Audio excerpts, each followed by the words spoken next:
భారతదేశంలో చిచ్చు పెట్టాలంటే కులాల మధ్య చిచ్చు పెట్టాలి. ఎందుకంటే హిందువులను విభజిస్తేనే ఈ దేశాన్ని ఆక్రమించుకోవచ్చు.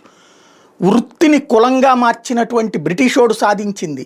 అంతకుముందు మొఘలుల దగ్గర నుంచి మిగతా వాళ్ళు టోటల్ హిందువులందరి మీదన వేసినటువంటి పన్నుల ద్వారా భయపెట్టి మతం మార్పిడికి గురి చేస్తే జిజియా పన్ను లాంటిది.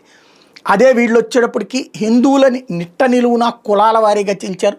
దానికి బ్రాహ్మణుల్నే టార్గెట్ చేశారు. మొఘలులైనా, బ్రిటిష్ వాడైనా, ఫ్రెంచ్ వాడైనా, డచ్ వాడైనా, ఎవడైనా. ఎందుకయ్యా అంటే ఆలయ ఆధారితమైనటువంటి ఆర్థిక వ్యవస్థ భారత రూరల్లో.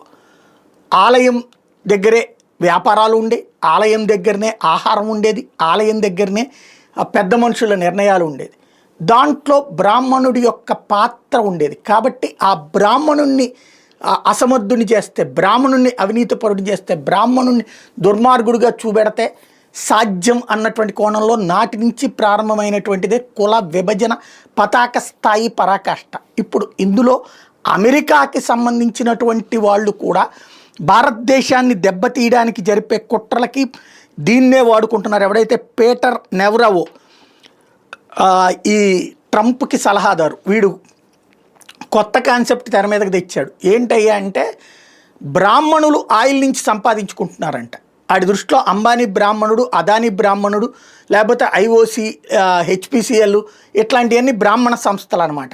అంటే వీళ్ళు ఎంత స్థాయికి దిగజారారు. భారతదేశంలో ఏ పాయింట్ మీదనైతే వ్యతిరేకత ఎక్కువ వ్యక్తం అవుతుందో, దళిత బడుగు బలహీన వర్గాల్ని మిగతా సమాజం నుంచి వేరు చేయడానికి ఏదైతే బ్రాహ్మణ పాయింట్ వాడారో దాన్ని ఏకంగా అమెరికాకి సంబంధించినటువంటి ట్రంప్ సలహాదారే వాడుతున్నాడంటే ఆయిల్కి బ్రాహ్మణ్యాన్ని ఆపాదించారంటే వీళ్ళు ఏ స్థాయికి దిగజారిపోయింది అమెరికా అన్నటువంటిది ఇక్కడ స్పష్టమవుతుంది.